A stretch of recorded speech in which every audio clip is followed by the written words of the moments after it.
नमस्कार, आप देख रहे हैं लाइव इंडिया हर पल। मैं हूं आपके साथ रेखा मिश्रा। झारखंड एक ऐसा राज्य है जो आदिवासियों की वजह से जाना जाता है। यहां पर आदिवासियों की आबादी सबसे ज्यादा है और इन्हीं आदिवासियों का वोट जो है वो किसी भी राजनीतिक दल को सत्ता की कुर्सी पर काबिज बैठाने में महत्वपूर्ण भूमिका निभाता है।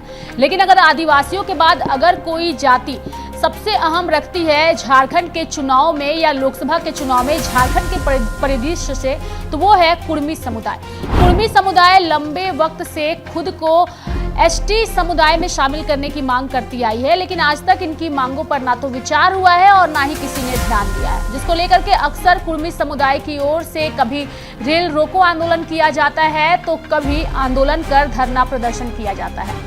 अब कुर्मी समुदाय की अगर हम बात करें तो कुर्मी समुदाय से कई ऐसे नेता हैं जो झारखंड की राजनीति में अपनी पहचान बना चुके हैं। अगर हम सुदेश महतो की बात करें तो सुदेश महतो इसी समुदाय से आते हैं और अभी के जो नेता हैं जयराम महतो, वो भी इसी समुदाय से आते हैं। ऐसे में ये जो समुदाय है कुर्मी समुदाय, ये खुद को हिंदू नहीं मानते हैं, सनातन धर्म में ये खुद में यकीन नहीं करते हैं और इनका जो रहन सहन है वो बिल्कुल आदिवासियों की तरह है और इसीलिए ये खुद को आदिवासी समुदाय में शामिल कराने की मांग करते आए हैं। अगर हम बाबूलाल मरांडी की बात करें तो बाबूलाल मरांडी फिलहाल बीजेपी के प्रदेश अध्यक्ष हैं, लेकिन उनकी एक मजबूरी है कि वह कुर्मी समुदाय की राजनीति नहीं कर सकते, क्योंकि बाबूलाल मरांडी आदिवासी समुदाय से आते हैं और अगर वो ऐसा करते हैं तो कुर्मी समुदाय के लोग जो हैं उनके लिए अगर वो आवाज उठाएंगे तो उनके समुदाय के लोग नाराज हो जाएंगे और इसका असर उनके चुनाव पर साफ तौर पर नजर भी आएगा। क्योंकि झारखंड की ये जो राजनीति है ये कुर्मी आदिवासियों के इर्द गिर्द ज्यादातर घूमती है और यही दो ऐसी जातियां हैं जिनका वोट किसी भी पार्टी को सत्ता में बैठाने के लिए महत्वपूर्ण भूमिका अदा करता है। झारखंड में अगर इस वक्त हम देखें तो इस बार बीजेपी को कड़ा झटका लगा है, क्योंकि कुर्मी समुदाय का जो वोट बैंक है वो बीजेपी और आजसू की तरफ ना जाकर सीधे तौर पर जेएलकेएम के पास गया और जेएलकेएम के बाद अगर कहीं गया है तो वह जेएमएम है और कांग्रेस यानी कि महागठबंधन है।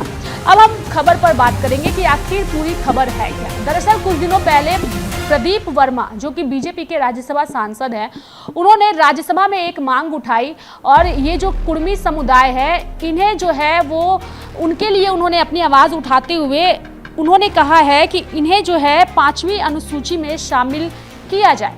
अब जब प्रदीप वर्मा ने ये मांग उठाई तो उसके बाद कुर्मी समुदाय के एक प्रतिनिधि मंडल ने प्रदीप वर्मा से मुलाकात की और मुलाकात के बाद उन्होंने अपनी मांगों से उन्हें अवगत कराया और उन्हें प्रदीप वर्मा की ओर से आश्वासन भी मिला कि ये इनकी मांगों को लेकर के राज्यसभा के अंदर भी उठाएंगे और प्रदेश नेतृत्व तक और साथ ही केंद्रीय नेतृत्व को भी इससे अवगत कराएंगे। अब हम बात करेंगे अर्जुन मुंडा की। अर्जुन मुंडा जो है वो आदिवासियों के एक बड़े चेहरे हैं और झारखंड के पूर्व मुख्यमंत्री हैं। अगर हम बात करें 2004 की तो 2004 में अर्जुन मुंडा सीएम रहते हुए उन्होंने मांगा था कुर्माली के लिए एसटी स्टेट्स। फिर बाद में केंद्रीय मंत्री रहते हुए उन्होंने ठुकरा दी थी उनकी मांगों को, यानी कि अपनी ही मांग को उन्होंने ठुकरा दिया था। जो 2004 में उन्होंने उनके लिए आवाज उठाई थी, जब वो मंत्री बने तो इस मांग को उन्होंने खुद ही ठुकरा दिया था। अर्जुन मुंडा ने भोक्ता, तामड़िया समेत कई जातियों को एसटी का दर्जा दिलाया, लेकिन कुर्माली को वो नहीं दिलाया उन्होंने और अपनी ही मांगों से वो खुद पीछे हट गए। लेकिन कुर्मी को एसटी का दर्जा देने पर जो है उस वक्त वो बैकफुट पर आ गए थे। तो क्या अर्जुन मुंडा से भी नाराज है कुर्मी समुदाय? ये भी एक सवाल उठता है। और क्या उन नाराज कुर्मी समुदाय के लोगों को मनाने का काम करेंगे प्रदीप वर्मा? प्रदीप वर्मा की चर्चा फिलहाल झारखंड में बीजेपी के प्रदेश अध्यक्ष की लिस्ट में भी आगे चल रहा है और चर्चा है कि भाजपा इन्हें बीजेपी का प्रदेश अध्यक्ष बना सकती है। तो प्रदीप वर्मा की अगर हम बात करें तो कुर्मी समुदाय से उनकी जो मुलाकात हुई है उस मुलाकात के कई राजनीतिक मायने निकाले जा रहे हैं और एक तरीके से कुर्मी समुदाय के वोट बैंक को सीधे तौर पर बीजेपी में शामिल कराने को लेकर के भाजपा अपना मास्टर स्ट्रोक जो है वो प्रदीप वर्मा के माध्यम से चलने की कोशिश में है। ऐसे में अब इंतजार है कि आखिर प्रदीप वर्मा का अगला स्टेप क्या होगा। चूंकि राज्यसभा के अंदर उन्होंने कुर्मी समुदाय के लोगों के लिए आवाज उठा चुके हैं वो और अपनी पार्टी के नेताओं को भी अब मनाने की कोशिश में लग गए हैं।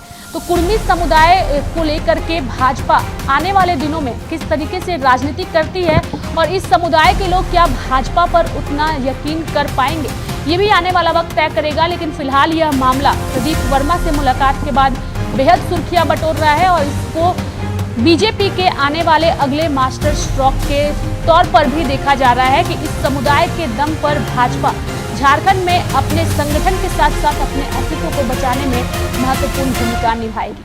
तो मेरे साथ फिलहाल अभी के लिए इस खबर में इतना ही। आप देखते रहिए लाइव इंडिया हर पल। नमस्कार।